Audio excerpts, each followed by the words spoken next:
Vamos lá? Vamos seguir? Nossa mega revisão, processo de trabalho TRT 1124. Vamos! Competência material da Justiça do Trabalho, nossa JT. Artigo 114, inciso 1 ainda, hein? Compete a JT processar e julgar o quê? Vamos lá. Os entes de administração pública, direta e indireta. Caramba! Ente de administração pública direta e indireta, pega tudo. A gente já pensa assim, né? Pega tudo, trouxe tudo. Bom, a gente tem que lembrar o seguinte, quando fala lá, abrangidos entes da administração pública direta e indireta, União, Estados, DF, municípios, tem que começar a fazer um seguinte raciocínio. Quem é o servidor público? Quem é a administração direta? Essa é a primeira ideia que você tem que fazer. Quando a gente fala em administração pública, dividimos a elo administrativo, né, me metendo o bedelho aqui, em administração direta e indireta. A administração direta, União, Estados, DF, municípios, aí vem indireta. Autarquias, fundações públicas, empresa pública e a sociedade de economia mista. Ok. A JT vai apreciar isso tudo? O questionamento foi esse. Quando vem a emenda 45 de 2004, pessoal, sim, a ideia foi essa. A JT apreciar toda a relação da administração pública direta e indireta. Sim, a ideia foi essa. E aí foi o que eu falei. Aí começa a me perguntar, quem é o servidor público? Estatutário, o temporário, está no artigo 37(9) da Constituição Federal, e o empregado público. Aquele que faz concurso público, mas é regido pela CLT. Os senhores serão estatutários, serão regidos pela Lei 8.112 de 90.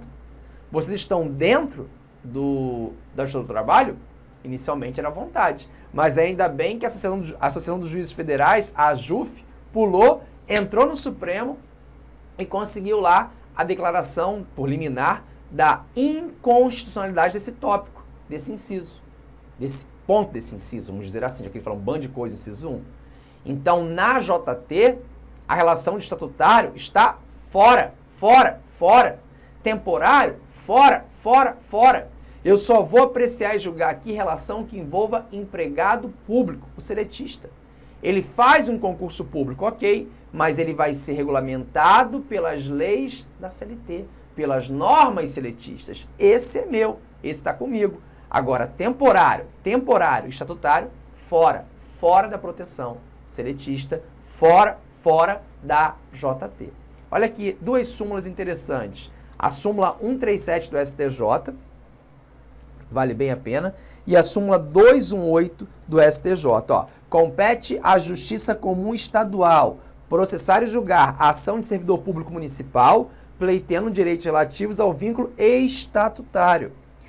218 agora. Compete à Justiça dos Estados processar e julgar a ação de servidor estadual decorrente de direitos e vantagens estatutárias no exercício do cargo de comissão. Está aí. Tudo fora. Nada nossa, né? Competência não é nossa. Então fiquem bem espertos em relação a isso. Aqui só tem empregado público regido pela CLT. Não esqueça. Beleza? Compete ainda à JT processar e julgar as ações que envolvam o exercício de direitos de greve. Greve é competência nossa. Mas essa greve aqui, cuidado. Greve da iniciativa privada. Ela é totalmente nossa. Quando eu falo em greve, tem que lembrar que nós temos ações individuais ou ações coletivas. Inclusive, as ações possessórias. Ação de reintegração de posse, ação de interdito proibitório. No exercício de direito de greve da iniciativa privada, a competência é nossa, ok? Então, todo mundo na porta da empresa, vamos invadir, quebrar tudo, aí invade. Invade a empresa. O empregador não consegue entrar. Então, o empregador vai entrar com uma ação possessória de reintegração de posse, e essa ação é de competência nossa, da Justiça do Trabalho, de acordo com a súmula vinculante número 23. Não esqueça, a ação possessória no exercício, vem essa, hein, do direito de greve, competência da Justiça do Trabalho. Falou em greve, ações individuais ou coletivas, competência, Justiça do Trabalho. Beleza? Se for a greve de servidores estatutários, a sua no TRT, por exemplo, neste caso, a competência não será da Justiça do Trabalho. A sua vai ser da onde? Justiça Federal. Dissídio coletivo de greve, vale essa informação também. Quando eu falo em dissídio coletivo de greve, ele vai ser ajuizado por quem? Um pouquinho direito do trabalho, aquela parte final, né? Por qualquer empregador ou... Para que o empregador quer? Eu vou, empregador, ajuizar o dissídio coletivo de greve ou o sindicato para obter a abusividade, a declaração, né? Da abusividade ou não da greve.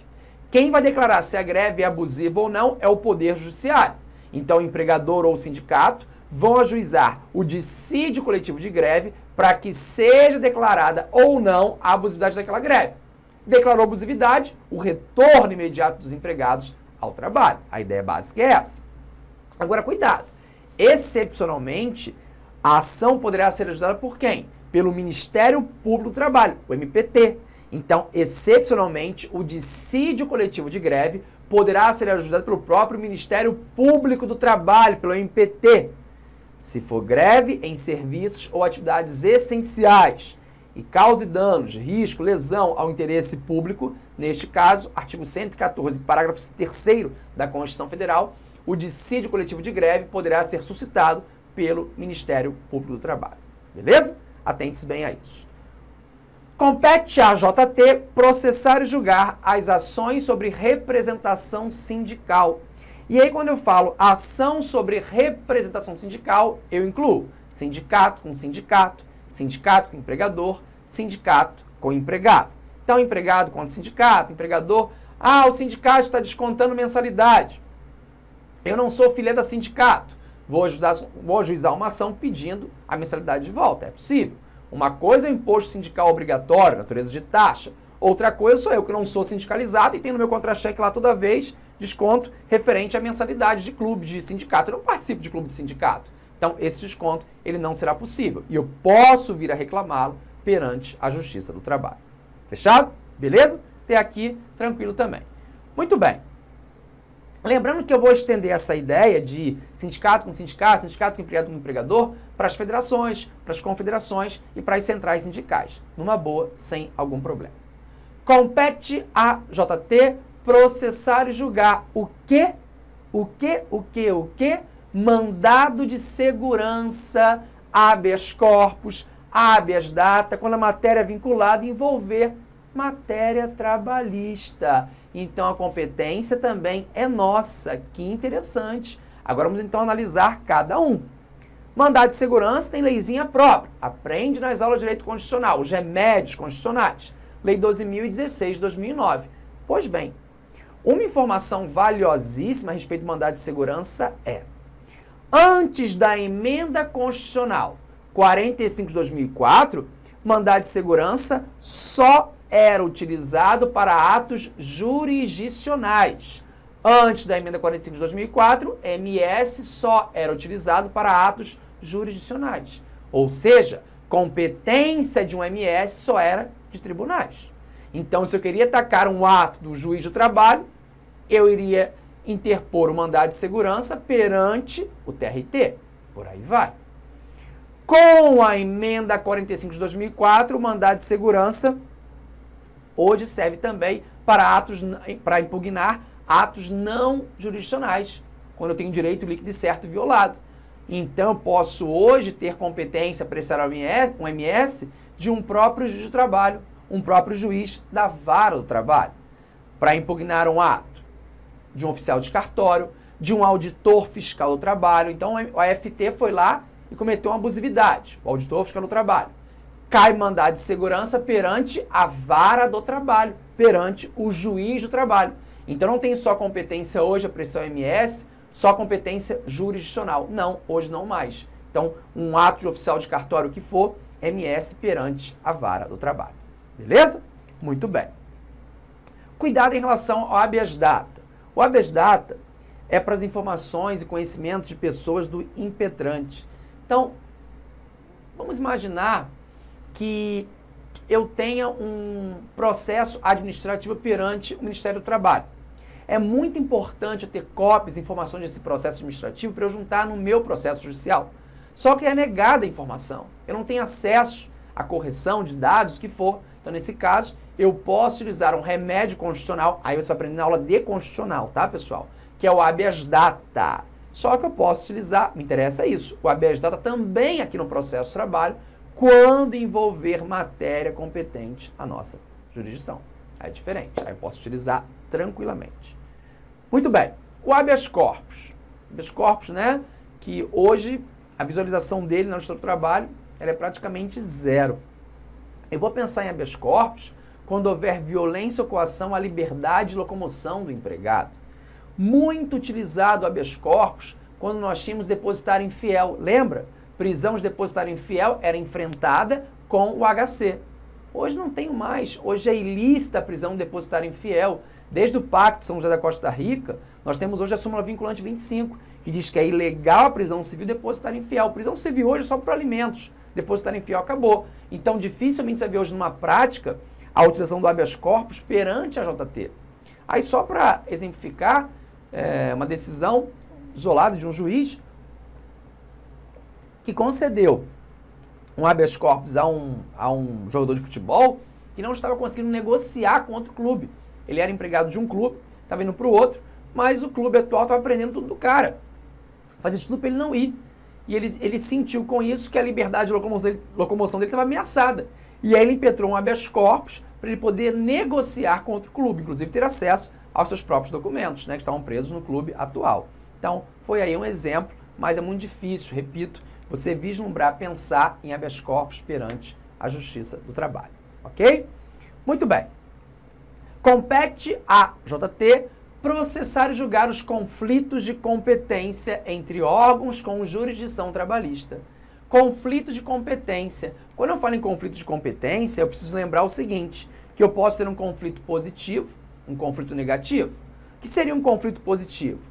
Quando 2 ou mais juízes se declaram competentes a apreciar aquela ação. Imagina, essa ação é minha, eu vou apreciar. Aí o outro fala, não, essa ação é minha, eu que vou apreciar, não você. Nesse caso, tem um conflito positivo.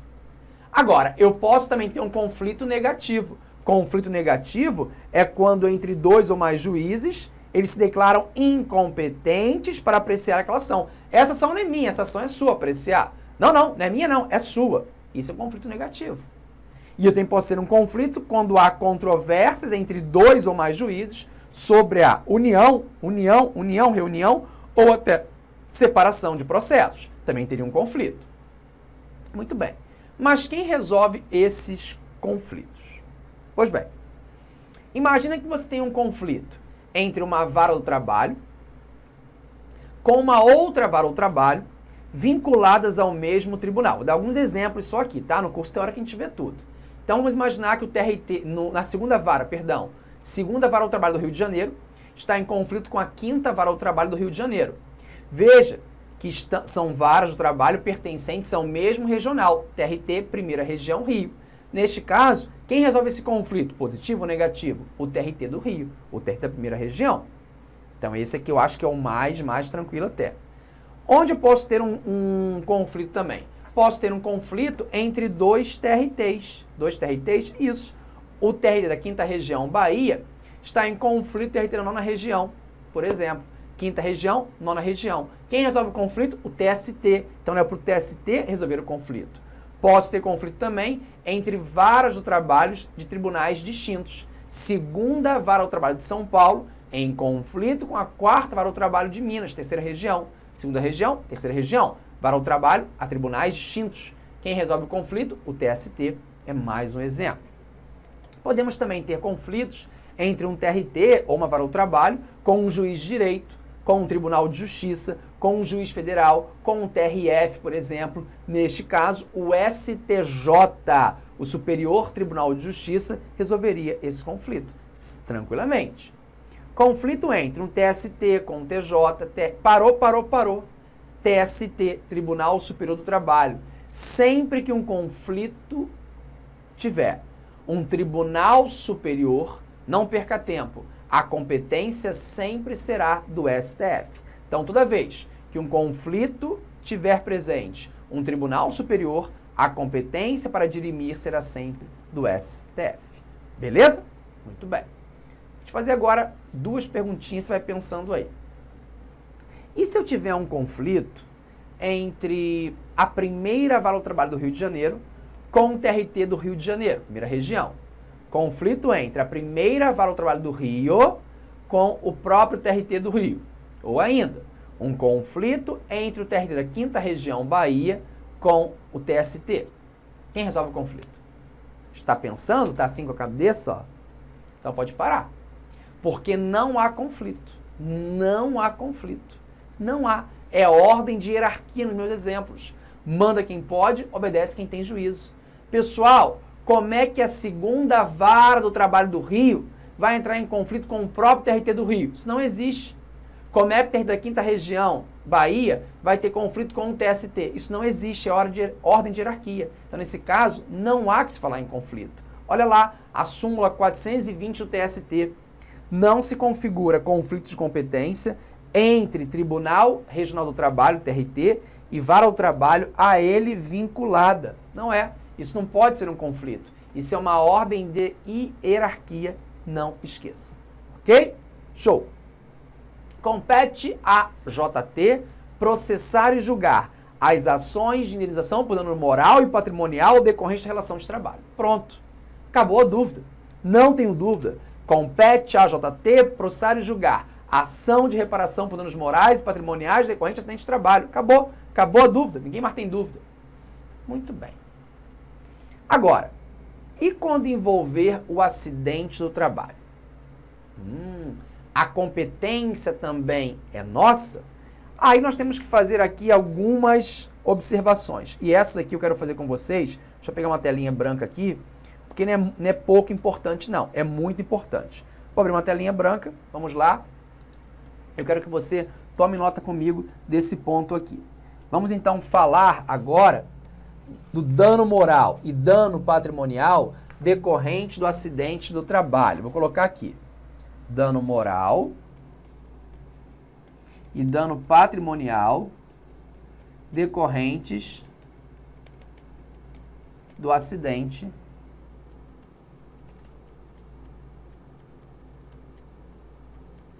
de trabalho. Aí a primeira situação que a gente tem a conversar, pessoal, é o seguinte. Temos uma situação antes da emenda constitucional 45 de 2004. Temos uma situação com a emenda 45 de 2004 e temos uma situação posterior, depois da emenda constitucional 45 de 2004. Muito bem. Antes da emenda constitucional 45 de 2004, nós tínhamos dúvida quanto à competência para processar e julgar uma ação de reparação por danos morais e patrimoniais decorrente do acidente de trabalho. Dúvida. Com a emenda 45, a dúvida acaba. A competência material é nossa, não se discute. Competência da Justiça do Trabalho. Depois da emenda 45, como é que fica? As ações que foram ajuizadas aqui perante a Justiça Comum, elas serão deslocadas de imediato para a Justiça do Trabalho? Primeiro questionamento. Claro, se você falar que isso vai acontecer, você vai assoberbar de trabalho a JT. E aí, como muito bem faz, vem o Supremo Tribunal Federal e modula os efeitos dessa competência. E fala o seguinte, o que já tem sentença de mérito em primeiro grau, fica. O que já tem sentença de mérito em primeiro grau, fica. Fica aí, termina aí. O que não tem sentença de mérito, desloca-se imediatamente para Justiça do Trabalho. Deixa eu ver se você entendeu.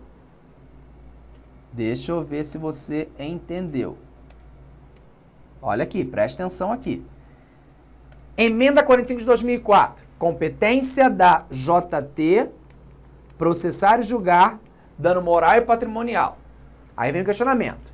Isso também decorrente de acidente de trabalho? Sim. Porque antes da emenda 45 de 2004, eu tinha dúvida se a competência era da Justiça Comum ou da JT. Com a emenda 45, a dúvida acaba. Competência, Justiça do Trabalho. Ah, é? É. Então, o que eu faço com as ações que foram ajuizadas aqui perante a Justiça Comum? Elas vão ser deslocadas automaticamente para a Justiça do Trabalho? Eu vou lotar a JT? Vem o Supremo Tribunal Federal e modula os efeitos dessa competência. E fala o seguinte, primeiro, o que já está aí e tiver sentença de mérito em primeiro grau, fica, termina aí.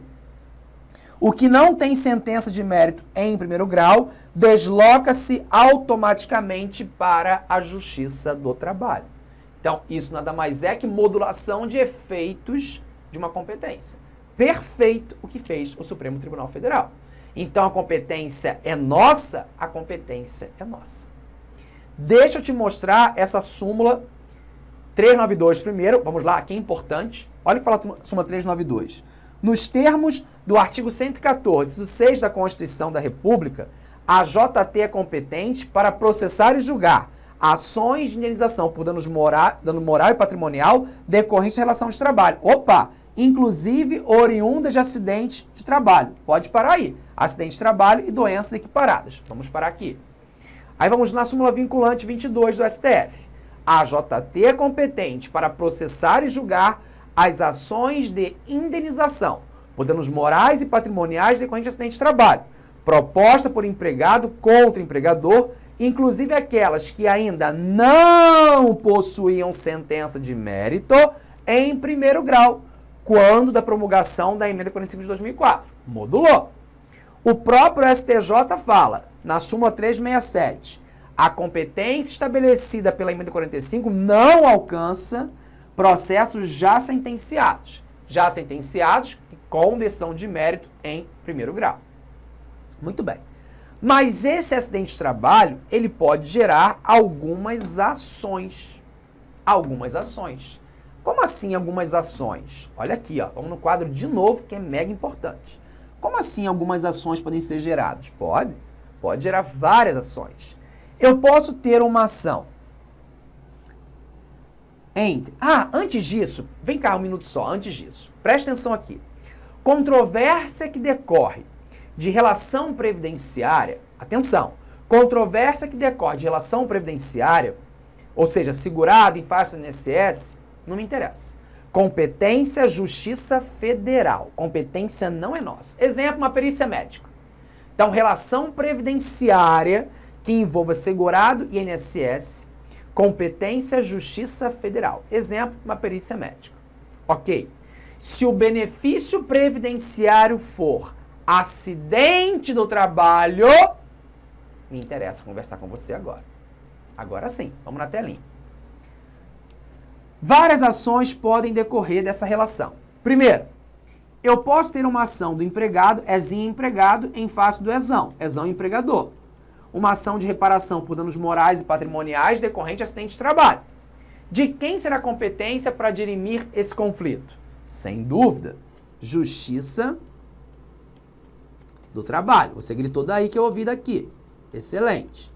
Podemos ter uma segunda ação. Podemos ter uma ação da autarquia federal, que é autarquia federal, INSS, em face do empregador. Como assim, Renzete? Uma ação da autarquia federal INSS em face do empregador. Ora, o INSS descobre que está pagando benefício previdenciário para o seu segurado, para o segurado, porque o empregador fez uma obra faraônica na empresa, gigantesca, grotesca, e não paralisou os serviços. Fominha como é, continuou com a empresa funcionando. O empregado, coitado, não viu que na sala tinha uma cratera gigante, lá caiu, que se quebrou todo, acidente de trabalho, por culpa do empregador. Então, nesse caso, a autarquia federal e INSS pode sim, pouca gente sabe, hein? E poucas ações são ajuizadas. Ajuizar uma ação regressiva em face do empregador. Neste caso, a competência para essa ação vai ser de quem? Boa! Justiça Federal.